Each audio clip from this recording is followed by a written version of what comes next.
கிறிஸ்து இயேசுவுக்குள்ள அன்பானவர்களே, இயேசுவின் ஆசீர்வாத ஊழியங்களின் மூலம் அன்பின் வாழ்த்துக்கள்.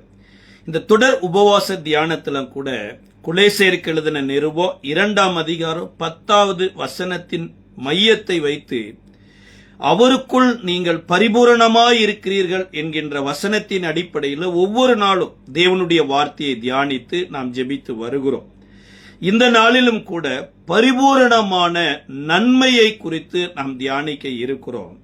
இந்த நாளிலும் தியானத்திற்கென்று யாக்கோபு எழுதின நிருபம் 1ஆம் அதிகாரம் 17வது வசனம், நன்மையான எந்த ஈவும் பூரணமான எந்த வரமும் பரத்திலிருந்து உண்டாகி ஜோதிகளின் பிதாவினிடத்தில் இருந்து இறங்கி வருகிறது. அப்ப நம்ம தேவன் அல்லது அப்பா பிதாவே என்று கூப்பிடுகிற நம் பிதாவாகிய தேவனிடத்திலிருந்து நன்மையானதே வருதாம். அதை யாக்கோபு எழுதும்போது எழுதுறாரு, நன்மையான எந்த ஈவும் அப்படிங்கிறார். அப்ப தேவன் நன்மையே செய்கிற தேவன், எல்லாவற்றையும் நன்மையாக பார்க்கிறவர். ஆதியாகமம் 1வது அதிகாரத்தை 2வது அதிகாரத்தை வாசிச்சு பாருங்க. தேவன் எல்லாவற்றையும் படைத்தது நன்மையானதை படைத்தாரு. அது அவர் பார்வைக்கு நல்லதா இருந்தது. ஒன்றே ஒன்றுதான் அவர் பார்வைக்கு நல்லதா தெரியல. என்ன நல்லதா தெரியலன்னா, மனிதன் தனிமையாயிருப்பது மாத்திரம் நல்லதல்ல அப்படின்னார். அப்ப இந்த யாக்கோபு சொல்லுகிற போது நன்மையான எந்த ஈவும் பூரணமான எந்த வரமும் அப்படிங்கிறார். இப்ப நன்மைகளின் தேவன் தான். இந்த இயேசு கூட இந்த பூமியில இருந்த நாட்களில பரிசுத்த ஆவியினால நிறைந்தவராகவும் நன்மை செய்கிறவராயும் சுட்டித்திருந்தார் என்று அப்போஸ்தலர் 10வது அதிகாரத்தில் வாசிக்கிறோம். அப்ப முதல்ல கர்த்தரை தேடி வந்த மனிதனாகிய காயினிடத்துல கூட கர்த்தர் கேட்கிறார், நன்மை செய்தால் மேன்மை இல்லையோ அப்படிங்கிற. அப்ப தேவன் நன்மை செய்கிறவர் மாத்திரமல்ல, தேவ சாயலாய் படைக்கப்பட்ட இன்னும் தேவனை தேடி பலி செலுத்தி ஆராதிக்கிற எந்த மனிதனும் நன்மை செய்ய வேண்டும் என்று எதிர்பார்க்கிறார்.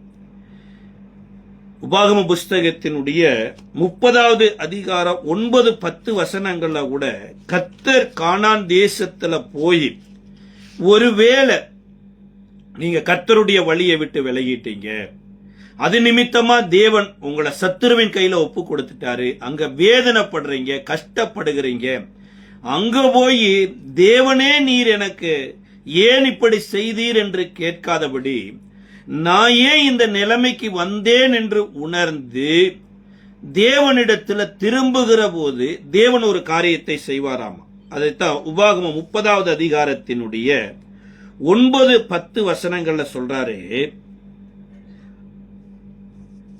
8லிருந்து வாசிக்கலாம். நீயோ மனம் திரும்பி கர்த்தரின் சத்தத்துக்கு செவி கொடுத்து நான் இன்று உனக்கு கற்பிக்கிற அவருடைய எல்லா கற்பனையின்படி செய்வாயை, அப்பொழுது உனக்கு நன்மை உண்டாகும்படி உன் தேவனாகிய கர்த்தர் உன் கைகள் செய்யும் எல்லா வேலையிலும், உன் கற்பத்தின் கனியிலும், உன் மிருக ஜீவனின் பலனிலும், உன் நிலத்தின் கனியிலும் உனக்கு பரிபூரணம் உண்டாக செய்வார்.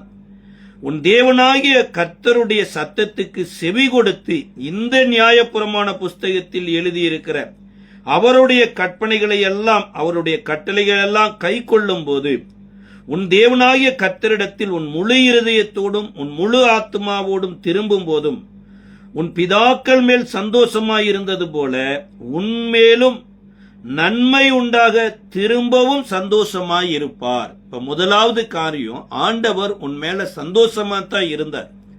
ஆனா அவர் ஏற்படுத்தி வைத்த கட்டளையும் கற்பனையை விட்டு நீ விலகினது நிமித்தமாக நீ அந்நிய தேசத்துல போய் வேதனைப்படுகிற அந்த காலத்துல கர்த்தர் எதிர்பார்க்கிறது உன் மனதை கர்த்தருடைய வசனத்திற்கு நேராக நீ திருப்புகிற போது கர்த்தர் உனக்கு மறுபடியும் இருந்த அந்த சந்தோஷத்தை கொடுத்தது மாத்திரமல்ல, அந்த 10வது வசனத்தினுடைய பின்பகுதியில சொல்லும்போது சொல்றாரு, உன் பிதாக்களின் மேல சந்தோஷமாய் இருந்தது போல உனக்கு நன்மை உண்டாக திரும்பவும் சந்தோஷமா இருப்பார். அதாவது நீ நன்மை செய்கிற போது சந்தோஷம் இல்ல, நீ மனம் திரும்பி தேவனை சொன்ன கற்பனையின்படி வாழுவேன் என்று சொல்லுவாய் என்றால் அதற்கு உன் மனதை திருப்பவாய் என்றால் உன் பிதாக்களின் மேல சந்தோஷமாய் இருந்தது போல உனக்கு நன்மை உண்டாவதற்கு சந்தோஷமாய் இருப்பேன்கிறார். ஒருவேளை ஆபிரகாம் மேல தேவன் எவ்வளவு சந்தோஷமா இருந்திருப்பார், ஈசாக்கு மேல தேவன் எவ்வளவு சந்தோஷமா இருந்திருப்பார், இஸ்ரேல் மேல தேவன் எவ்வளவு சந்தோஷமா இருந்திருப்பார். அப்படி நீ மனம் திரும்பி தேவன் விரும்புகிற வழியில வாழ்வேன் என்று வாழ்வாய் என்றால் கர்த்தர் உன் மேல சந்தோஷமா இருப்பார் அப்படிங்கிறார். இப்ப நிறைய நேரங்கள்ல அறிந்தோ அறியாமலோ எங்கேயோ நன்மை இருக்குது அல்லது ஏதோ ஒரு இடத்துல வாழ்க்கை இருக்குதுங்கிறத நம்ம தடுமாறுவதற்கு வாய்ப்பு இருக்குதுங்க. அன்றைக்கு நகோமி கூட 2 ஆண் குமாரரோடு கூட அவங்க மோவாப் தேசத்துல தான் தன்னுடைய வாழ்க்கை கட்டப்படும் என்று சொல்லி சொந்த தேசத்தை விட்டு சொந்த இனத்தை விட்டு தேவனை அறியாத அந்நிய ஜனத்திட்ட போறாங்க. அங்க போன நாட்களில அந்த தேசத்துல எல்லாம் நல்லதா தான் இருந்தது. ஆனா இவங்களுக்கு மாத்திரம் எல்லாமே அகைன்ஸ்ட். போய் சில காலங்களிலேயே கணவனை இழக்கிறாங்க. கொஞ்ச நாட்களுக்கு அப்புறம் 2 பிள்ளைகளுக்கும் நல்ல பெண்களை பார்க்கறாங்க. எப்பேற்பட்ட பெண்கள்னா மகளை போல நேசிக்கக்கூடிய பிள்ளைகளை பார்க்கறாங்க. ஆனா 2 மகனும் இறந்து போயிடுறாங்க. இப்ப யோசிச்சு பாருங்க, இது இந்த அம்மா அங்க போகணும்னு சொல்லி ஜெபம் பண்ணினாங்களா? ஜெபிக்கவே இல்லை. ஏதோ ஒரு ஊழியக்காரருடைய ஆலோசனையை கேட்டாங்களா? கேட்கவே இல்லை. இன்றைக்கு அநேக நேரங்களில் இது மாதிரிதான் இந்த நியாயப்பிரமாணத்துல தேவன் நமக்கு நன்மை உண்டாகும்படியாக பல திட்டத்தை ஏற்படுத்தி வைத்திருக்கிறாரு. ஆனா தேவனற்று வாழுகிற போது, தேவனற்ற மக்களோடு போய் வாழுகிற போது எல்லாமே இழந்து, சொல்ல போனா நமக்குன்னு ஒரு இமேஜ் இருக்குது. கர்த்தரோடு நடக்கிற பிள்ளைகளுக்கு என்று சொல்லி ஒரு இமேஜை தேவன் கிரியேட் பண்றார். அதைத்தான் யாக்கோபு கூட அன்றைக்கு சிமியோனும் லேவியும் சீகேமை தீ கொளுத்துகிற போது என்னுடைய வாசனையை கெடுத்தீர்களே என்று சொல்லுகிறார். அப்ப தேவனோடு நடக்கிற பிள்ளைக்கு இந்த உலகத்துல தேவன் ஒரு இமேஜை கொடுக்கிறார்.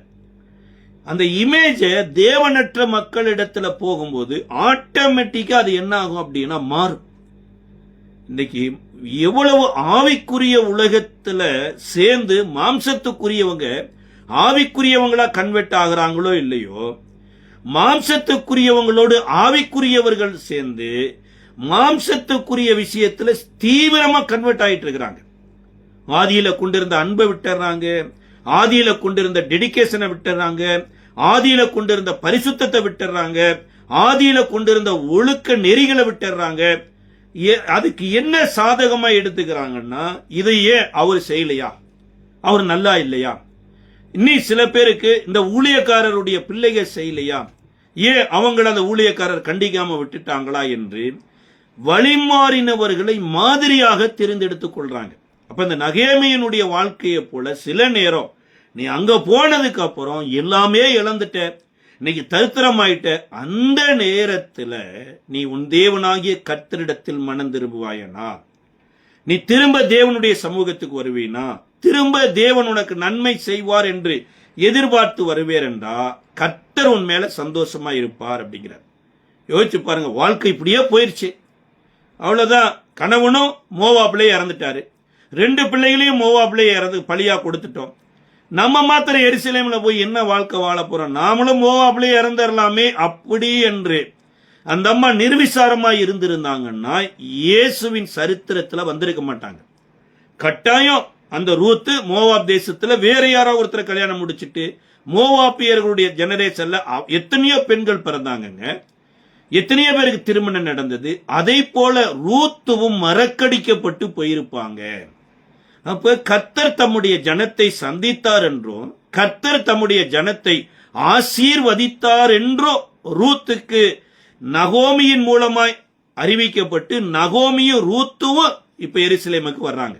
இதைத்தான் உபாகமம் 30வது அதிகாரத்துல கர்த்தர் சொல்றாரு, ஒருவேளை நீ போயிட்டா கூட திரும்ப வந்தீனா உன்னை வாழ வைக்கிற ஒரு நன்மை செய்கிற ஒரு தகப்பனை போல இஸ்ரவேலின் தேவன் இருக்கிறார் என்கிறத மோசேயின் மூலமா சொல்லுகிறார். முதலாவது காரியம், வழிமாறினவன் திரும்பி வந்தாலும் திரும்ப வந்தவனுக்கு வாழ்வளிக்கிற ஒரு நல்ல தகப்பனா, நன்மை செய்கிற தகப்பனா தேவன் இருக்கிறார் என்பதை சொல்லுகிறார். இரண்டாவது, யோசுவாவின் மூலமா சொல்றாரு. யோசுவா 24வது அதிகாரத்தினுடைய 24வது அதிகாரம், யோசுவா 20வது வசனத்துல நாம வாழ்ற இந்த வாழ்க்கை கர்த்தர் நமக்கு பாராட்டின நன்மையினால வந்தது. அதனால இவ்வளவு நன்மை செய்த தேவனை நாம சேவிக்க வேண்டும் அப்படிங்கிறார். 24வது அதிகாரத்தினுடைய 20வது வசனத்துல 19 வாசிக்கலாம். யோசுவா ஜனங்களை நோக்கி, நீங்கள் கர்த்தரை சேவிக்க மாட்டீர்கள். அவர் பரிசுத்தம் உள்ள தேவன், அவர் எரிச்சல் உள்ள தேவன். உங்கள் மீறுதல்களையும் உங்கள் பாவங்களையும் மன்னியார். கர்த்தர் உங்களுக்கு நன்மை செய்திருக்க நீங்கள் கர்த்தரை விட்டு அந்நிய தேவர்களை சேவித்தால் அவர் திரும்ப உங்களுக்கு தீமை செய்து உங்களை நிர்மூலம் பண்ணுவார் என்றான். ஜனங்கள் யோசுவாவை நோக்கி, அப்படியல்ல, நாங்கள் கர்த்தரையே சேவிப்போம் என்றார். அதாவது கர்த்தரை சேவிக்கிறது வேற, கர்த்தரை கும்பிடுகிறது வேற.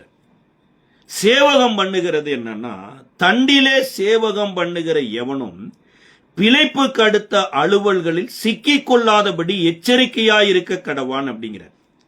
அதாவது ஒரு பெண் ஒரு கணவனுக்கு வாழ்க்கைப்பட்டுட்டாங்கன்னா வேறொரு ஆண் புருஷனை நோக்காதிருப்பாளாக. இதுதான் சேவிக்கிறது. என்னன்னா, ஒருத்தருக்கு வாழ்க்கைப்பட்டுட்டோம்னா மரண பரியந்தம் அவரோட தான். ஒருவேளை அவர் செத்து போயிட்டோம்னா இந்த பிரமாணத்திலிருந்து அந்த ஸ்திரீ விடுதலை ஆகிறாங்க.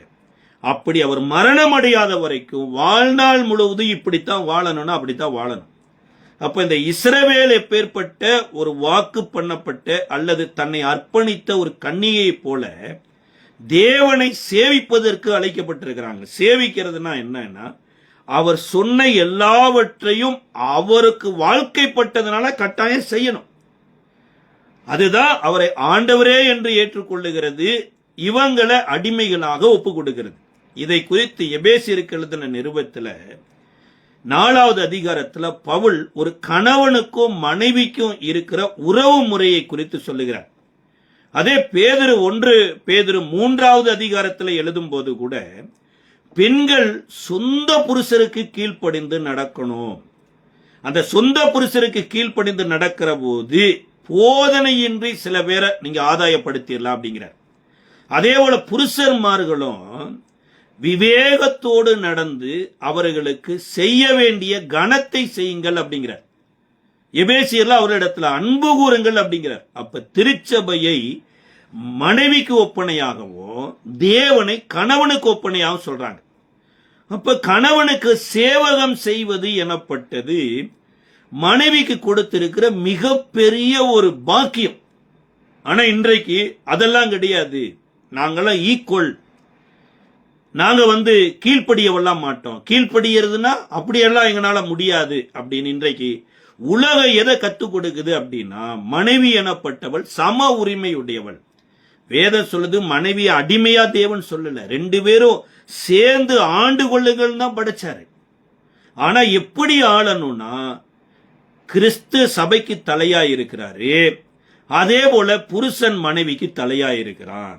அப்ப கிறிஸ்து இல்லாத ஒரு சபை, அவர் அப்படி சொன்னாரு பிரதர், அதை நாங்க செய்யறோம் பிரதர், இவர் இப்படி சொன்னாரு பிரதர், இதை இப்படி செய்யறோம் பிரதர். இதைத்தான் பவுல் நேரடியா கடிந்து கொள்றார்.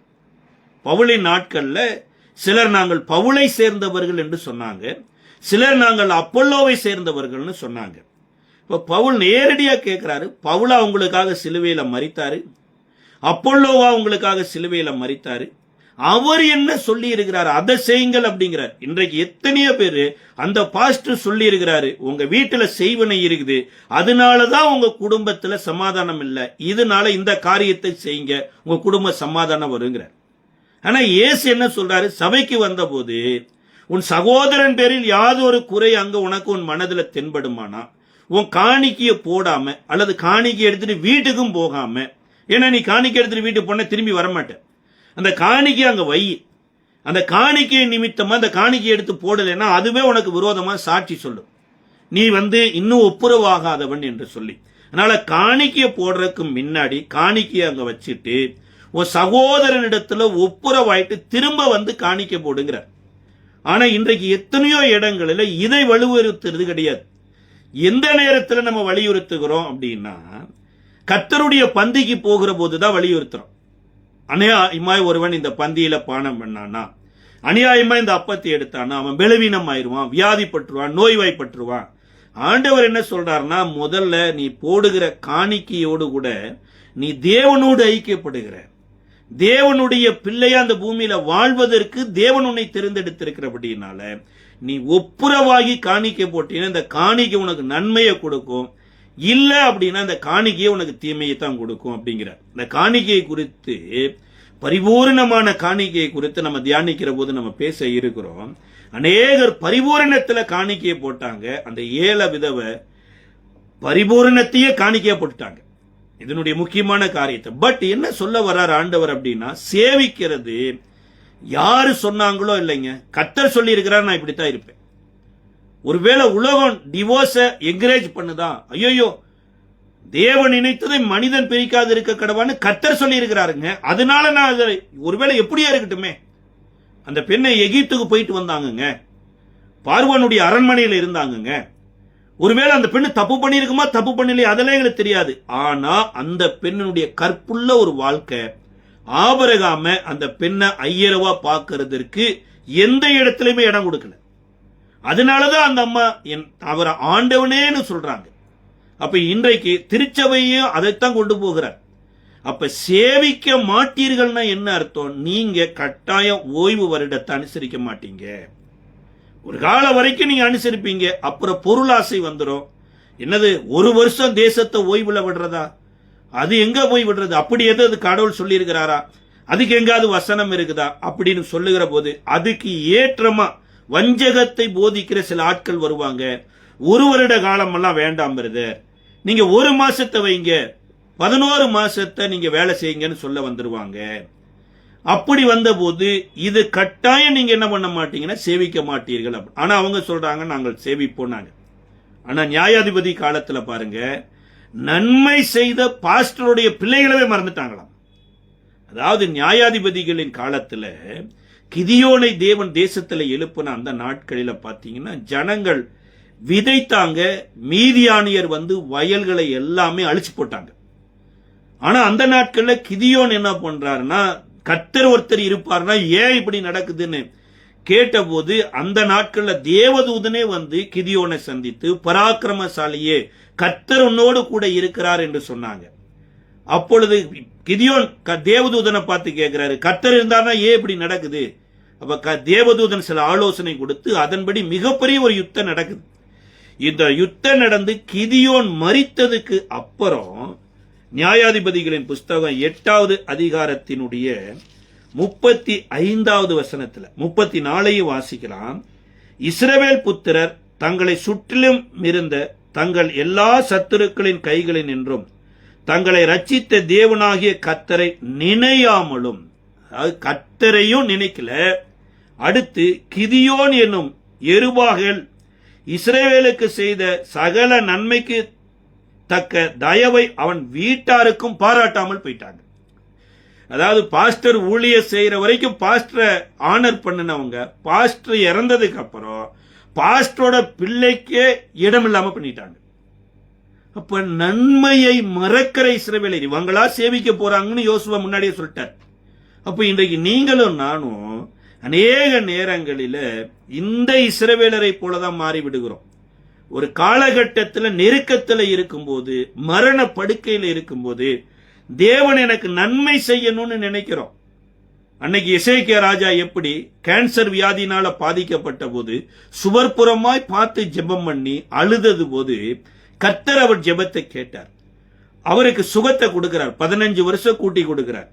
ஆனா அவர் கர்த்தர் தனக்கு செய்த உபகாரங்களுக்கு தக்கதாக செய்யாமல் அதை மறந்து போனான் அப்படிங்கிறார். இன்றைக்கு அநேக நேரங்களில் நாம மறந்து போய் விடுகிறோம்.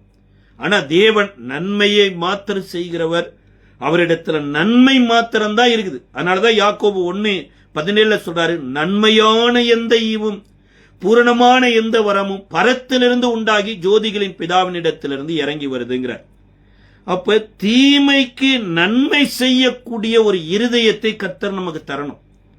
அப்ப தீமைக்கு நன்மை செய்கிற போது தேவனே நம்ம இருதயத்தோடு ஒற்றி விடுகிறார். இன்னி சொல்ல நம்ம இருதயத்திற்கு ஏற்றவன் என்று சொல்லி விடுகிறாராமா.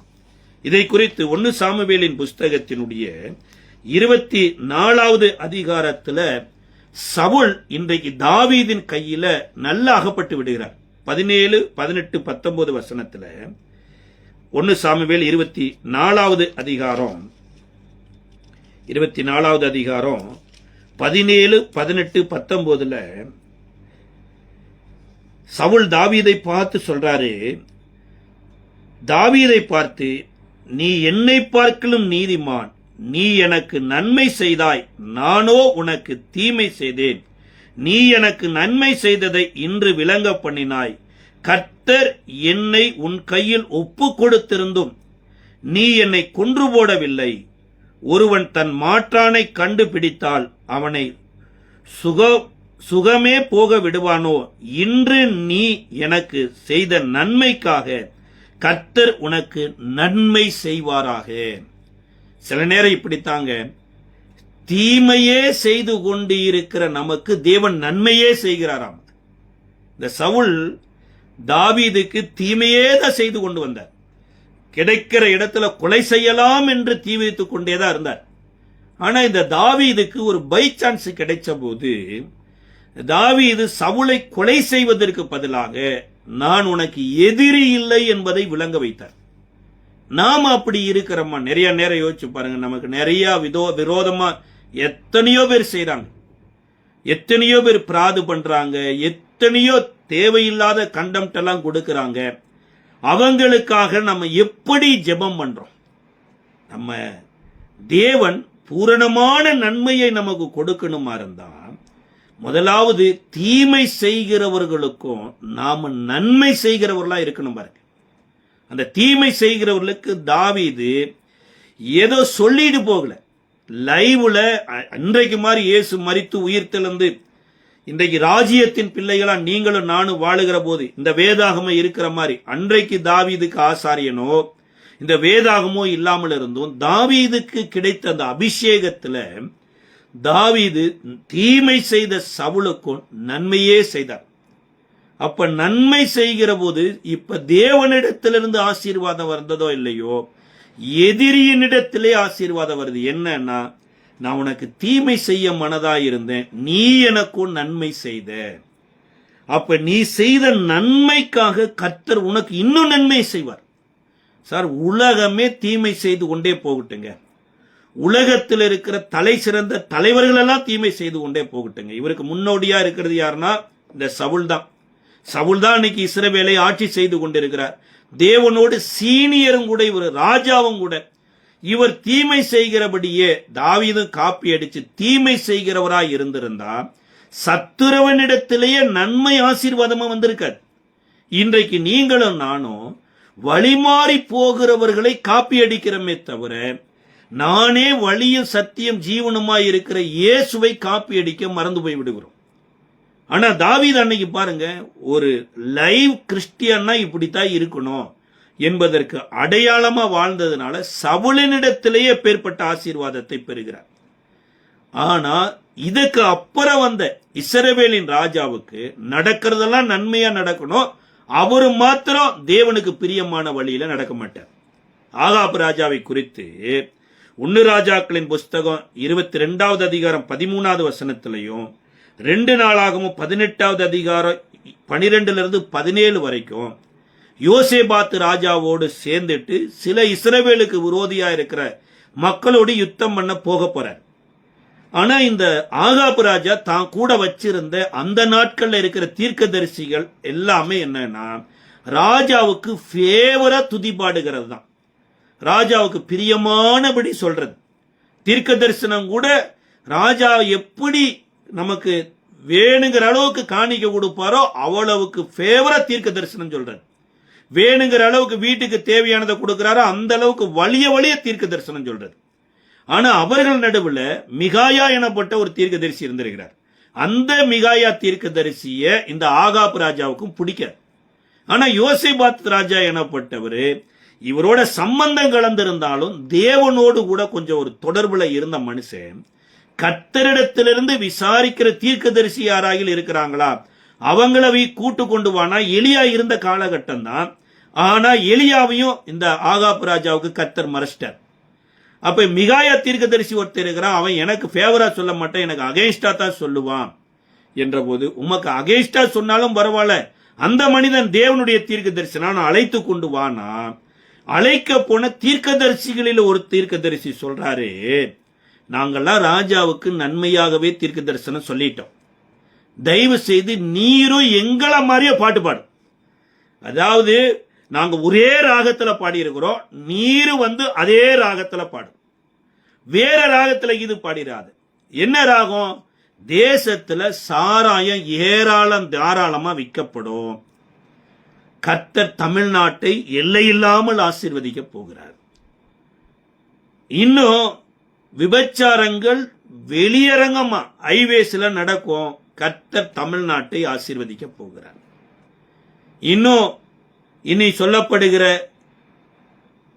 ஆண் புணர்ச்சிக்காரர்கள் இருப்பாங்க, பெண்ணோடு பெண் புணர்ச்சிக்காரர்கள் இருப்பாங்க. இப்படி தேசம் கந்தரகோலமா இருக்கும். ஒரு கல்வி கூடத்திலேயே போய் ஒரு ஆசிரியரை வெட்டி கொலை செய்வாங்க, ஒரு வழக்கறிஞர் பண்ணுகிற வேலையிலேயே வெட்டுவாங்க. ஆனா கர்த்தர் ஆசீர்வதிப்பார். இதுதான் ஆகாபு ராஜா விரும்பினதும், ஆகாபு ராஜாவுக்கு பிரியமாய் தீர்க்க தரிசனம் சொல்லிட்டு இருந்த தீர்க்கதரிசிகளும். ஆனா மிகாயா தீர்க்கதரிசி அப்படி சொல்லல, அன்றைக்கு எலியா தீர்க்கதரிசி அப்படி சொல்லல. நீ கர்த்தரை விட்டபடியினால கர்த்தருடைய நன்மைகள் அனைத்தும் தடைபடும், வானம் கூட 3.5 வருஷம் மழை பெய்யாதுன்னு நேரடியா சொல்லிட்டு போனாங்க. ஆனா இந்த ஆகாப்பு ராஜாங்கிறவரு கர்த்தருடைய வழிக்கு வரமாட்டார். ஆனா அவருக்கு என்னன்னா, கர்த்தரிடத்திலிருந்து நன்மையான வார்த்தைகள் வரணும், கர்த்தருடைய பாஸ்டர் நமக்கு நன்மையான வசனத்தை சொல்லணும், கர்த்தருக்கு பிரியமானபடி உன் சத்துருக்களை சிலையே, உன் சபிக்கிறவர்களை ஆசீர்வதியே, இந்த தேசத்துல தேவன் விரும்புகிறபடி வாழு, லஞ்சம் வாங்காத, மற்றவனுக்கு விரோதமா பிராது சொல்லாத, ஏசாயா 58 சொன்னப்பட்டபடி விரல் நீட்டுதலை அகற்று, நுகத்தடியின் பிணையல்களை அகற்றுவிடு, கட்டாயமா நீ உன் வேலையை செஞ்சுக்கிட்டு நீ பாஸ்டிங் இருக்கிற. வேலை என்ன? பகைக்கிறவங்களோட அப்படியே பகையாவே இருந்தீங்க, பாஸ்டிங் இருந்து ஆண்டவர் இருதயத்தை மாத்த போறேன். பாஸ்டிங்ல ஆண்டவர் உபவாசத்துல அவரு மாறுறவர் கிடையாதுங்க, அவர் உபவாசம் பண்ணி உன்னை மாத்துங்கிறார். அதை நம்ம ஏற்றுக்கொள்றதே கிடையாது. அப்ப இங்க வேதம் சொல்லுகிறது, இந்த ஆகாப்பு ராஜா மாதிரி இன்றைக்கும் எத்தனையோ பேர் இருக்கிறாங்க, அவங்களுக்கு நல்லது நடக்கணும், ஆனா நல்ல தேவனுடைய வழியில நடக்க மாட்டாங்க. சத்துருக்களை சிநேகியங்கள்னா சம்பந்தக்காரங்களே எனக்கு செய்வன செஞ்சிருக்கிறாங்க, அதுக்கு ஃபேவரா யாராவது ஒருத்தர் தீர்க்க தரிசனம் சொல்ல மாட்டாங்களா? உங்க வீட்டுல எலுமிச்சங்காய் இருக்குது, ஓடு இருக்குதுன்னு யாராவது சொல்ல மாட்டாங்களா? சார், உன் வீட்டுக்குள்ள தேவன் சமாதானம் உண்டாவதாகன்னு சொல்லி இருக்கிறாரு. ஒருவேளை 1 மைல் தூரம் நடக்க போல வந்த பண்ணினா 2 மைல் தூரம் போன்னு சொல்லி இருக்கிறாரு. நீ அவனுக்கு விட்டு கொடுத்துரு, உன் மேலங்கிய கேட்டா அவன் வஸ்திரத்தையும் கொடுத்துருன்னு சொல்லி இருக்கிறாரு. இல்ல, அது மாதிரி ஆட்கள்லாம் எங்களுக்கு வேண்டாங்க. எங்களுக்கு எப்படி, நாங்க மன விருப்பப்படி பிசாசை ஹைலைட் பண்ணி யாராவது பேசுவாங்களா? ஒரு அமாவாசை ஜெபத்துல இத்தனை ஆவிகள் சுற்றிலும் இருக்குது, இந்த ஆவிகளின் நடுவுல கர்த்தர் நன்மை செய்வார் என்று சொல்லாம இந்த ஆவிகளோடு போராடுவதற்கு உனக்கு அபிஷேகம் தேவைன்னு யாரும் சொல்ல மாட்டாங்களா? இவங்க தான் நமக்கு ஃபேவரான ஆட்கள். அப்படி எல்லாம் இல்லைங்க. இயேசுவின் காலத்திலேயும் செய்வனை செஞ்சவங்களும் இருந்தாங்க, செய்யாத வினை செய்தவங்களும் இருந்தாங்க. இயேசு செய்வினைக்காக தனி ஜெபமும், செய்யாத வினைக்காக செய்யவும் ஜெபமே இல்லை.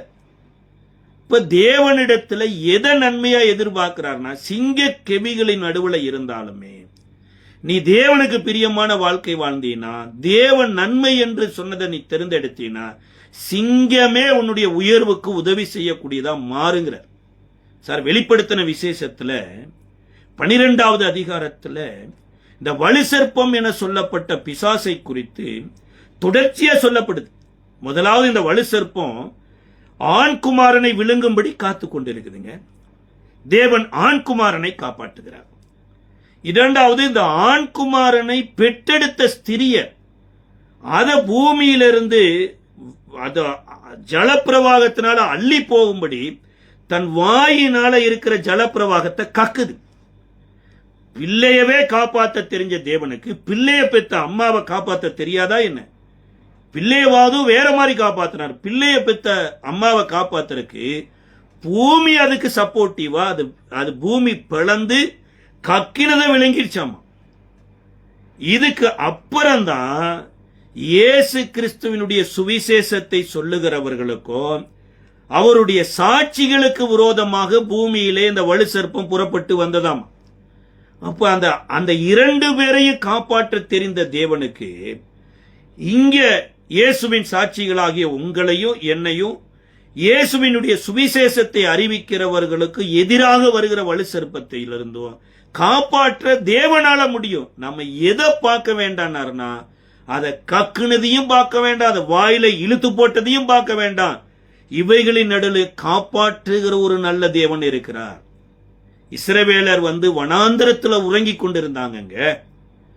இந்த இஸ்ரவேலரை சபிப்பதற்காக பிழையாம பாலாக் எனப்பட்ட ராஜா கூப்பிட்டு இருந்தார். இப்படி மலையில இந்த பிழையாம் இஸ்ரவேலை சபிக்க வந்திருக்கிறாங்கன்னு இஸ்ரவேலருக்கே தெரியாது, மோசேக்கே தெரியாதுங்க. ஆனா இப்படி வந்த பிழையாம அவன் வாயில ஆசீர்வாதத்தை போட்டு சபிக்க வந்தவனையே ஆசீர்வாதமாய் மாற்றின ஒரு நல்ல தேவன். அப்ப இருளுக்குரியவைகளை தேடாம வெளிச்சத்துக்குரியவைகளை தேடுங்கள்ங்கிறார். சாத்தானின் ஆழங்களை தேடாம தேவனுடைய ஆழங்களை தேடுங்கள் அப்படிங்கிறார். அப்ப நன்மை செய்யும்படியாக கர்த்தர் உங்களை என்னை அழைச்சிருக்கிறாரு. ஆனா ஆகாப் ராஜாவை போல அநேக நேரங்களில் நம்ம அதை தேடுறதே இல்லை. ஆனா நெகேமியாவின் புஸ்தகம் 2வது அதிகாரம் 18வது வசனத்திலையும் 2வது அதிகாரம் 10வது வசனத்திலையும் வாசிச்சு பாருங்க. தேவனுடைய கரம் எங்கள் மேல நன்மைக்கு ஏதுவாகவே இருந்தது. சம்பளாத்தும் தொபியாவும் அங்க இருந்தாங்க.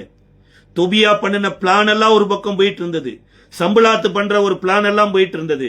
சார், இந்த எருசலேம் அலங்கம் கட்டப்படுவது நெகேமியாவுக்காக அல்ல, எருசலேம் அலங்கம் கட்டப்படுவது எஸ்ராவுக்காக அல்ல, நெகேமியாவுக்கோ எஸ்ராவுக்கோ அல்லது எஸ்தருக்கோ இஸ்ரவேலருக்காக அல்ல. தேவனுடைய வார்த்தை நிறைவேறணும். 70 வருடம் முடிஞ்சதுக்கு அப்புறம் மறுபடியும் எருசலேம் கட்டப்படும் என்று எரேமியாவின் மூலமா சொல்லப்பட்டிருக்குது. அதை நிறைவேற்றுவதற்கு தேவனுடைய சித்தம் அதுவா இருக்குது. இதற்கு எதிராயிருக்கிற மனிதன் அத்தனை பேரும் நெகேமியாவினுடைய எதிரியோ எஸ்ராவினுடைய எதிரியோ கிடையாதுங்க. அங்க வேதம் சொல்லுகிறது, அங்க கர்த்தருடைய எதிரியா அவங்க இருக்கிறாங்க. அவன் 1000 நூதனமான மொட்டை கடிதாசை எழுதி போட்டாலுமே கர்த்தர் தன்னுடைய அலங்கத்தை கட்டி எழுப்பினார். அதற்கு பலத்தை கொடுத்தது யாருன்னா, நன்மையாய் தேவனுடைய கரம் அவர்கள் மேல இருந்ததுதான். எஸ்தரனுடைய வாழ்க்கையில கூட வாசிச்சு பாருங்க. நன்மை செய்கிற மனிதனுக்கு ஒருவேளை நன்மை உறங்குவது போல இருக்கலாம். அந்த நன்மை உறங்கும் போது தீயவர்கள் எழுந்து நிற்பாங்க. அந்த தீயவர்கள் எழும்புவதெல்லாம் எதற்காகனா, நன்மைய ஒரு நாற்றை போல இருந்த நன்மைய ஒரு பெரிய விருட்சத்தை போல எழுப்புவதற்கு தேவனால் ஏற்படுத்தப்பட்டவங்க. அன்றைக்கு ஆமான் எனப்பட்ட ஒரு மனிதன் எழும்பலனா சகல இஸ்ரவேலரும் ஒரு மனம் எனப்பட்டதுக்குள்ள வந்திருக்க மாட்டாங்க. சகல இஸ்ரவேலரும் தேவனை நோக்கி உபவாசிச்சிருக்க மாட்டாங்க. இன்னி சொல்ல போனா எஸ்தர் கூடங்க இப்பேற்பட்ட ஒரு ஜெபம் பண்ணி இந்த நினைவு கூறுதலின் புஸ்தகத்தை அகஸ்வேரு ராஜா வாசித்திருக்க மாட்டார். அதனாலதான் கொரிந்திய ரோமருக்கு எழுதும் போது பவுல் எழுதுறாரு, அன்றியும் அவருடைய தீர்மானத்தின்படி தேவனிடத்தில் அன்பு கூறுகிறவர்களுக்கு சகலமும் நன்மைக்கு எதுவாய் நடக்கிறது. யோசிச்சு பாருங்க, அன்றைக்கு ஒரு யதார்த்தமான ஒரு நன்மை தான் இந்த மொர்தெகாய் செஞ்ச காரியம். அது எஸ்தரின் மூலமாய் மொர்தெகாயின் பெயரில் ராஜாவினுடைய நினைவு கூறுதலின் புஸ்தகத்தில் எழுதப்பட்டதே தவிர அதுக்கு பிரதிபலன் எனப்பட்டது கொடுக்கல. ஆனா அந்த புஸ்தகம் அழியலைங்க, அந்த புஸ்தகம் உள்ளதான் இருக்குது. அப்ப இன்றைக்கு நீங்கள் என்றைக்கோ ஒரு நன்மை செய்திருக்கலாம். அந்த நன்மை ஒருவேளை பெற்றவங்க மறந்திருக்கலாம், அவங்களே அதற்கு எதிராக செயல்படுவது போல இருக்கலாம். இந்த மோதிரத்தை ஆமானுக்கு கொடுத்தது யாருன்னா அகஸ்வேரு ராஜா தான். இந்த யூதர்களை எல்லாம் அழிக்க சட்டம் இயற்றின போது அதுக்கு பில் பாஸ் பண்ணினது யாருன்னா அகஸ்வேரு ராஜா தான். ஆனா அந்த அகஸ்வேரு ராஜா உயிர் வாழ்றாருன்னா அது மொர்தெகாய் அன்றைக்கு செய்த நன்மையினாலதான். அப்ப பிரதர், நான் எவ்வளவோ நன்மை செய்த பிரதர், அவன் அன்னைக்கு எனக்கு என் முகத்துக்கு நேரம் காலை தூக்கிட்டு இருக்கிறான் பிரதர், எனக்கு எதிராக பிராது பண்ணி இருக்கிறான் பிரதர். அவனுடைய ரட்சிப்புக்காக நான் எவ்வளவோ ஜெபம் பண்ணி இருக்கிறேன். ஆனா இன்றைக்கு எதிராகவே எனக்கு அவன் காரியம் செய்துட்டு இருக்கிறான்னா, அவர் உங்களுக்கு எதிராக செய்யலைங்க, அவர் உங்களுக்கு தண்ணி பாய்ச்சிட்டு இருக்கிறார். ஏன் அப்படின்னா, நன்மை செய்கிறவனுக்கு மேன்மை தேவனிடத்திலிருந்து வரும். தீமை செய்கிறவனுக்கு விரோதமா கர்த்தரிடத்திலிருந்து இல்லைங்க, பூமியிலிருந்து தீமை செய்கிறவனுக்கு ஆபத்து வரும். அதான் நன்மைக்கு தீமை செய்கிறவன் வீட்டை விட்டு தீங்கு நீங்காதுன்னு சொல்லப்பட்டிருக்கு. ஒருவேளை இந்த ஆமானுக்கு தெரியாமல் இருந்திருக்கலாம். இந்த நெகேமியாவினுடைய காலகட்டத்தில் எஸ்தர தேவன் எதற்காக அரண்மனைக்கு கொண்டு போனாரு, ஏன் எஸ்தர் அரண்மனையில் இருந்தாங்க என்கிறது தேவனுடைய திட்டமா இருக்குது. அப்போ மொர்தெகாய் செய்த நன்மையை ஆமானும் மறந்திருக்கலாம், அகஸ்வரு ராஜாவும் மறந்திருக்கலாம். ஆனா வானத்தையும் பூமியை உண்டாக்கிய கர்த்தர் இந்த உபவாச ஜெபத்தின் மூலமா, 3 நாள் உபவாச ஜெபம் தான், இந்த 3 நாள் உபவாச ஜெபத்திலேயே நினைவு கூறுதலின் புஸ்தகம் வெளியே வந்துருச்சு. ராஜாவின் தூக்கத்தை கலைத்து யாரோ 2 பெண்ணை கொண்டு வந்து நடனமாட வச்சிருக்கலாம். ஏன்னா ஏரோது ராஜாவினுடைய பிறந்த நாள்லயே ஏரோதியாளினுடைய பிள்ளைய வந்து நடனமாடி ராஜா வந்து அதுல திருப்தியானார். அல்லது வேற ஏதோ ஒரு என்டர்டைன்மெண்ட்டுக்குள்ள போயிருக்கலாம். ஆனா கர்த்தரே வந்து இந்த அகஸ்வரு ராஜாவை எஸ்தரின் பேர்ல என்னென்ன நன்மையெல்லாம் கொடுக்கலையோ அதை தேடி வாசிக்கும்படியாக கட்டளை கொடுத்தார். அதன் அடிப்படையில தான் வேதம் சொல்லுகிறது, இந்த மக்கள் நீதிமானின் கூட்டமா இருக்கிறபடினால ஏசாயா 3:10 நீதிமானுக்கு நன்மை பிரதிபலனாய் வருது. ஆனா அந்த இரவுல தான் அவங்களுக்கு வாழ்க்கைக்கு முடிவே வருதுன்னு நினைச்சிட்டு இருந்தாங்க. ஆனா இவர்கள் உபவாச ஜெபத்துல தேவனை தேடி, தேவனுடைய பலிபீடத்தை தேடி தங்கள் வஸ்திரங்களை கிழித்துக் கொண்டிருந்ததனால பலிபீடத்தை தொடுவதெல்லாம் பரிசுத்தம் உள்ளதாய் இருக்கிறபடி இந்த ஜெபம் தேவ சமூகத்தில் போய் எட்டினதுனால இந்த எஸ்தரின் மூலமாக மொர்தெகாய்க்கு ஆமானுக்கு கொடுக்கப்பட்ட பதவியும் வந்து இந்த மொர்தெகாய்க்கு ஏற்படுத்தி வைத்த தூக்கு மரம் ஆமானுக்கு போய் சேர்ந்துருச்சு. இதுதாங்க பரிபூரண நன்மையினுடைய ஒரு பகுதியை. இன்னொரு பகுதியை நம்ம நாளைக்கு இரவு தியானிக்க இருக்கிறோம். பட் என்னன்னா, தேவன் ஆதி முதல் அந்த வரைக்கும் மாறாதவர் தான். அவர் நேற்றும் இன்றும் என்றும் மாறாதவர். நம்ம மனம் திரும்பும் போது பிள்ளைய போல ஏத்துக்கிறார். நம்ம வழி மாறுகிற போது நம்மளுடைய தேவனே ஆஸ்தி கொடுத்திருந்தாலும், தேவனுடைய ஆஸ்தி இருந்தாலும் நம்மளை காப்பாத்தார். அன்னைக்கு துன்மார்க்கமாய் வாழ்ந்த அந்த பையனுக்கு ஆஸ்தி காப்பாத்தலைங்க, அவன் வாழ்ந்த துன்மார்க்கம் ஆஸ்தியும் அழிச்சு போட்டான்.